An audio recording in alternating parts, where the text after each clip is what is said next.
I know this sounds crazy, and I don't know where else to go. Something happened over the weekend that I can't fully explain, and to be honest, I haven't had a full night's rest ever since then. I try to tell myself that this is just my brain running low on caffeine, but the more I push the doubts away, the more uneasy I feel. Something is wrong with my children. I have too many of them. I have 3 wonderful boys. James is 8 and Braxton is 6. I don't remember Dylan. I see pictures of him up on the fridge, smiling and playing catch with his dad. He goes to the same school as his older brothers. He's a great kid, for the few days that I've known him. But before Saturday, I have no recollection of him being a part of our family. Saturday was strange, to say the least. There was a cold front moving in. Weather reports said there would be rain mixed with hail. We had to cancel baseball practice because of the nasty change, but no one seemed really prepared for the fog. We were leaving the field when I saw it roll in. I think it came from the south. It was thick, so very much so that the traffic came to a halt. My husband tried to get out and see if there was a way around it, but no one could see anything for miles. It was so very cold, colder than you would expect. The boys were complaining because of it, and even though we stayed in the car, I didn't feel comfortable sitting there amid the cloud. Something was wrong about all of it. Everyone could feel it, but no one said anything. Braxton and James were complaining 1 minute about the whole situation, and then it became dead silent. Time itself seemed to stop. I remember telling them to be quiet while we tried to drive forward inch by inch. It was a little nerve-wracking, being unsure what was just mere feet in front of you. My husband finally announced he could see the edge of the cloud and pushed the ignition. I told my boys that we were finally headed home, and then I saw something in the mirror. A 3rd child. I screamed. My husband slammed on the brakes. "What the hell, Joy? I thought we were going to get in a wreck." I was staring at the 3rd child in the back seat, and everyone in the family was looking at me like I was insane. "Who are you?" I whispered. The question to me sounded like what any sane person would ask. I should have realized sanity left our lives the moment the fog came. The boy spoke. "Mom, it's me, Dylan. Are you okay?" I looked to my husband for answers, and he was equally worried, checking my head for signs of a bruise. "What's wrong? Are you feeling sick?" I didn't know what to say, so I waited until we got home and the 3 boys were asleep. "Vincent, I know this sounds insane, but I don't recall having 3 children.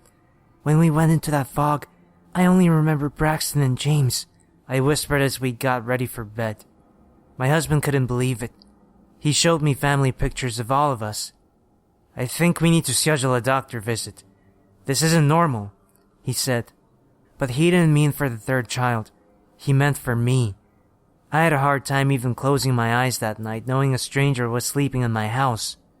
Worst of all, I kept wondering if my mind was playing tricks with me. How could I possibly forget having a 3rd child? It couldn't be. Dylan's my son, and I must be just having an aneurysm or something. The thought frightened me because nothing about it offered easy solutions. The next day we sent the boys to school and got that appointment. When we made it to the office, I was nearly convinced that I had just imagined the whole bizarre fog. Then I overheard a young man in the lobby arguing with 2 kids he claimed were not his. "I don't know you. I don't care what the doctor says. You aren't mine. Get away from me," he snapped. I stopped him as he was about to go out the door and saw something in his eyes. "Was it the fog?" I whispered. He knew what I was talking about, and that troubled me even more. The doctor examined me and couldn't find anything physically wrong.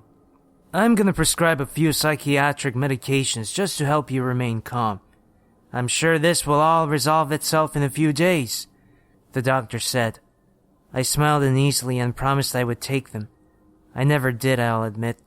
I wanted a clear mind so I could figure out what was happening and which of these children was actually real. But meeting the man confirmed to me that I wasn't alone. Others were experiencing the same as I was.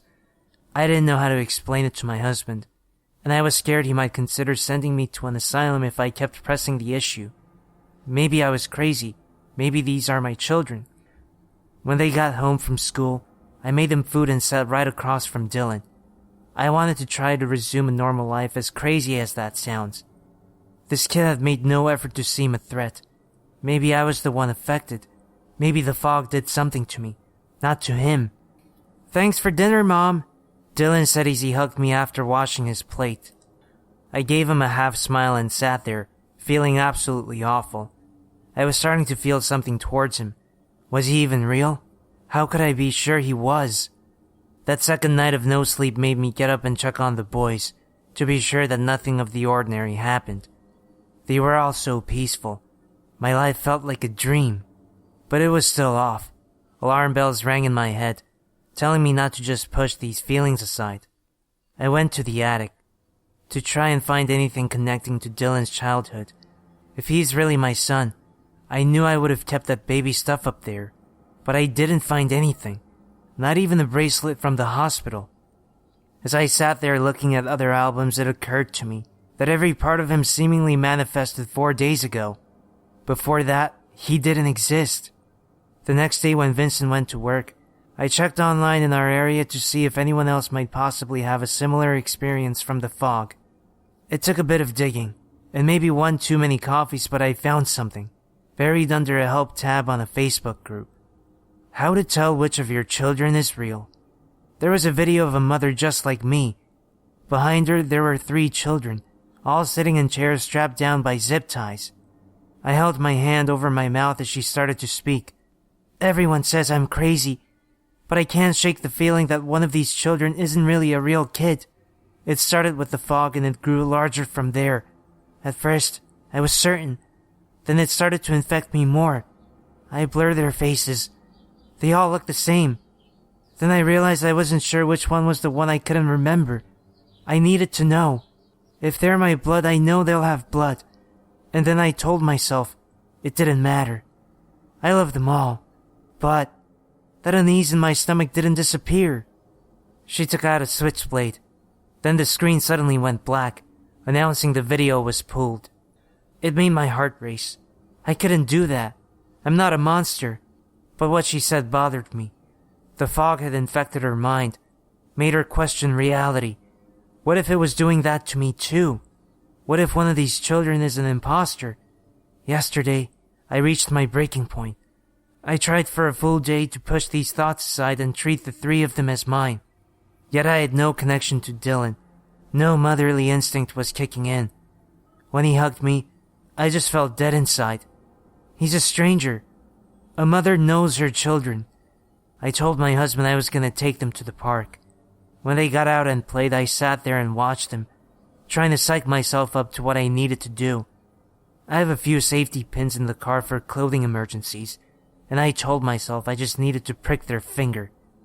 That's what the woman was going to do. I was sure of it. The real ones will bleed. The fake one, I wasn't sure. I waited until they got back in the car, and then locked the doors. "Mom, can we go for ice cream?" Braxton asked. I was saying a mental countdown and then pounced, pricking his finger. "Mom, what the hell?" James shouted. I snagged him next. Dylan tried to defend himself, and the sharp point snagged his arm. Blood trickled down and he cried out, "Mom, what are you doing? Why'd you do that?" I froze, looking at the other boys. I dropped the safety pin and quick drove them to the nearest clinic. "It was an accident. You were rough housing and you stuck yourself. It'll only be a few stitches," I told Dylan. They promised to not say anything to their father. I have been dumbstruck and horrified by the moment ever since. Their faces were filled with fear, their own mother attacking them. That isn't the worst part, though, because I have one thing seared in my mind. Braxton wasn't bleeding.